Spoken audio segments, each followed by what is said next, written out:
Hello, this is Don Mill, and I'm making a recording for those of you that are writing stories for the Stories Behind the Stars project.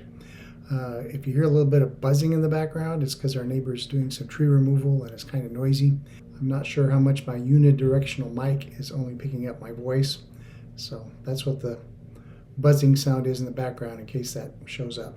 So for this video, I wanted to cover some things about adding contact information. We have a new Stories Behind the Stars paragraph.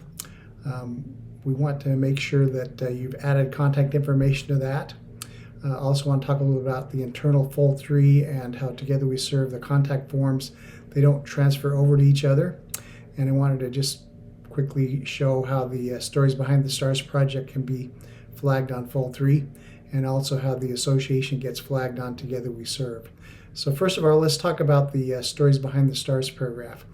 Stories Behind the Stars has been adding stories at this point for 2 years. So when we first started doing this, there was no partner page on fold 3. There was no Together We Serve relationship. So the one way we thought we could mark these stories so they could be searchable was to add the Stories Behind the Stars paragraph. Plus it helps people to see who's writing these stories. So we've updated that, and it looks a little different. I'm going to share that with you here. Here we have the new Stories Behind the Stars paragraph. Hasn't changed too much. A few things have changed if you've been using this from previous versions. So for instance, if you have an old version, it's only going to say fold 3. It's not going to say Together We Serve. So that's been added here. And we like to have something like this also included. This may or may not have been used in previous versions of this paragraph. If you notice anything erroneous in this profile or have additional information to contribute to it, please contact me at, and then put your email address there.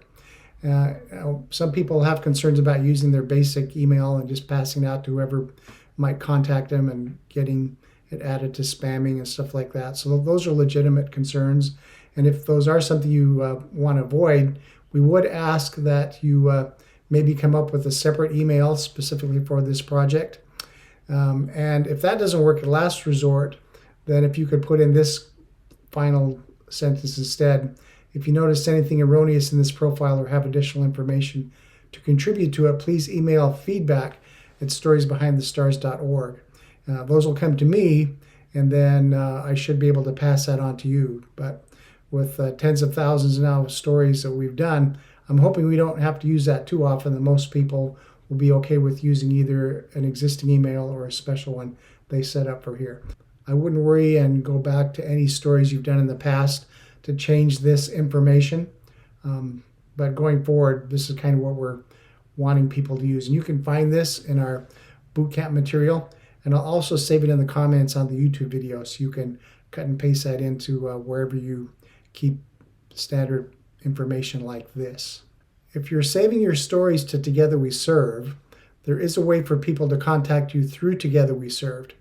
However, all your Together We Served profiles are being copied over to fold 3. When that happens, the contact becomes Together We Serve, not you. And so unless you put contact information in the story itself, then the Together We Serve stories that you're adding, we don't know who does that if someone accesses that through fold 3. So that's one reason you want to do that. On fold 3, there is an internal way for people to contact you, but if you don't regularly monitor that, you may not see that that's come to you. And so it's also preferable that you also use that email in that paragraph rather than just rely on the internal fold 3 email.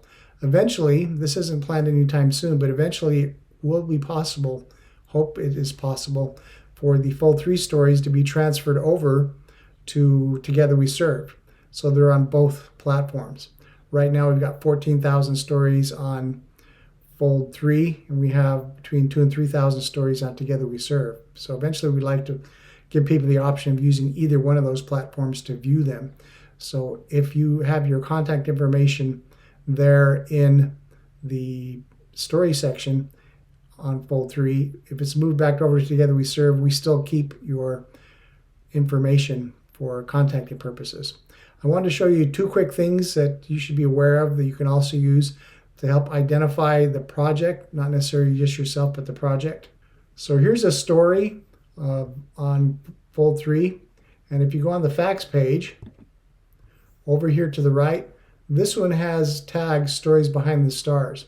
If you're working on a story and it doesn't have this tag, it'll make an option for you to select that so you can show that this story is part of the Stories Behind the Stars project. If this is put on there, then what will happen is if people are searching Stories Behind the Stars, it's going to total in this total number of stories. Here it says over 14,000. You scroll down a little farther and it gives the actual count right now. That's how those get totaled in, is by having that designation added. Now let's talk a little bit about the association designation for Stories Behind the Stars. So here we are on Together We Serve, and you can see if you scroll down a project that you're working on, you get down to the very bottom and it allows you to put in the military association or other affiliations. And this is where you would make sure you have the Stories Behind the Stars designation.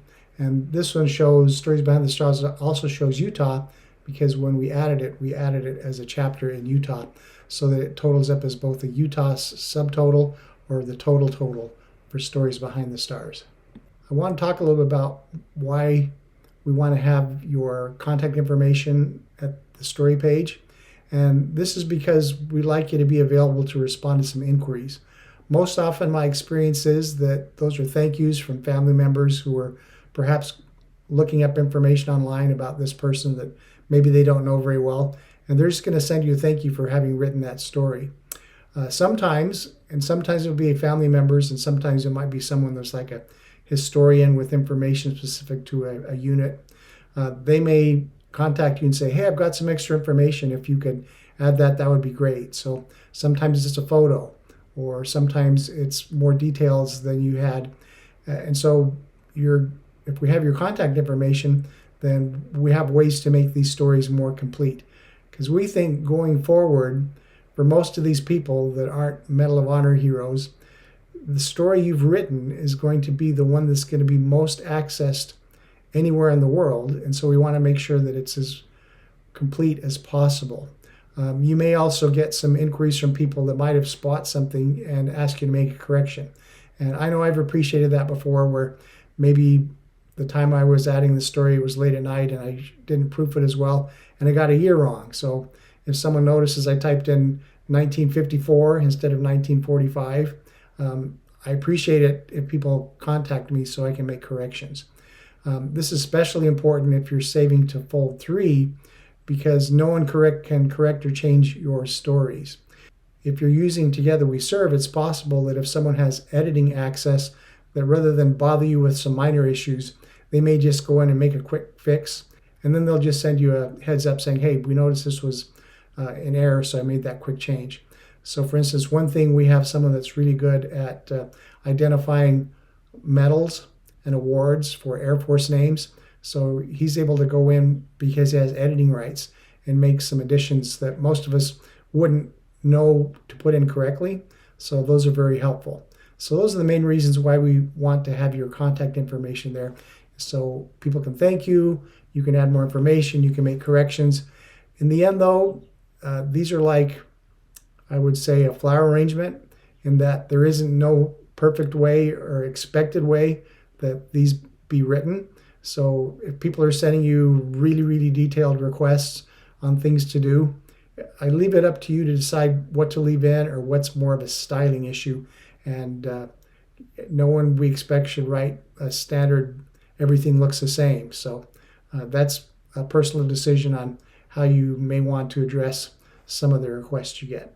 The next thing I want to talk about briefly is being recognized at the grave sites. What I mean by that is your stories will mostly be read via smartphone at a gravesite. We anticipate that some people maybe read them on computers, but generally we're thinking people will be in a cemetery or at a memorial, they'll see that person's name, they'll get out their smartphone and they'll read it that way. So in order for that to work at this time, for FindAGrave, which is how the full 3 stories appear, FindAGrave has to appear as a URL somewhere in your story. If it's not there, then you can write a story and save it to Together We Serve or save it to fold 3. And if someone visits that FindAGrave and they use the FindAGrave smartphone app, it's not going to pull up. So let me give you an example of how that works. Here's a story that was written by Linda Simpson. So if you scroll down to the sources, you can see right here that she has the FindAGrave URL. What that means is that FindAGrave knows to look for fold 3 stories, and it will automatically link them to the FindAGrave page on their smartphone app. If Linda had not added that here, then this story would not be available on FindAGrave. So you can add it within the story, which is great. There's also a way you can add it as a source.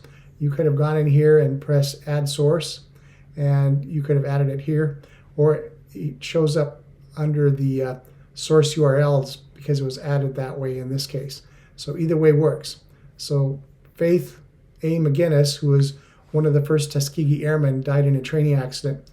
Anywhere there's a memorial or at his gravesite, someone will be able to read the story that Linda put together because that URL is listed there. So make sure you add the URL for FindAGrave both on Together We Serve and Fold 3. The last thing I want to do is talk a little bit about a Together We Serve issue. So if you only use Fold 3, then you don't have to look farther in this video. But this is for the people that are using Together We Serve. So there's 2 ways you can log in to Together We Serve. The default is to use your own login that you've been given. And if you're creating a new profile, which is 95% of the time, that's what you will do. There may also be some cases where there's an existing profile and perhaps that person that did that profile is inactive or they've passed on. And so in those cases, the profile may be moved over to you. So you always want to check when you see an existing profile with Kim or Diane at that email address to see if you should add information because it's going to be assigned to you, or if you should use the alternative way to access Together We Serve. The other way you access Together We Serve is by using the SBTS@gmail.com login. And everyone's given that because you need that if you're going to either add stories to an existing profile in whichever branch, or you need to edit another profile that's already set up.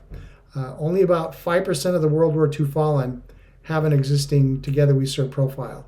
Some of you may have noticed that on a higher occurrence because of Pearl Harbor, but that's because the Pearl Harbor names are more well known, and so some of them already had profiles set up. But in general, among the 400,000 names you have left, most of them do not have a Together We Serve profile.